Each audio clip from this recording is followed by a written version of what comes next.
Assalamu alaikum достор. Алам Калар каналыбыздын көрүүчүлөрү, алыста иштеп жүргөн мекендештер. Жалпыңыздарга берекелүү ноокаттан салам айтабыз. Бүгүн 2024 жылдын 24 январь күнү болуп калды. Аптанын шаршемби күнү, аптанын 3 күнүндө турабыз. Курстарды адаттагыдай сиздерге тааныштырабыз. Коммерциялык Кыргызстан банк.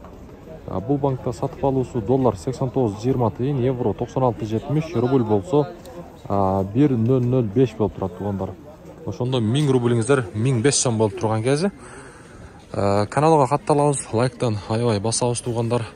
Подписаться кнопкасы саат, ошол нерсени сөзсүз түрдө басып коюңуздар, бизге катталып коюңуздар. Эми болсо мен сиздерге акча алмаштыруучу жерлерин бир сыйра көрсөтүп коеюн. Обменниктер курстарды кандай койду. Бул жакта дагы рубль 1ге 1 экен.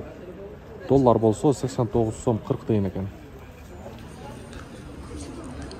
Тугандар, анан дагы бир нерсени баса белгилеп айта кетели. Ар дайым биз менен бирге болуп туруңуздар, колдоодо болуңуздар. Азия банкта курстарды көрсөтөм. Азия банк бул жакта сатып алуу доллар 89 сом 10 тыйын, евро 96.50, рубль болсо 1005 бул жакта дагы. Бүгүнкү ноокаттагы курстар мына ушундай болду.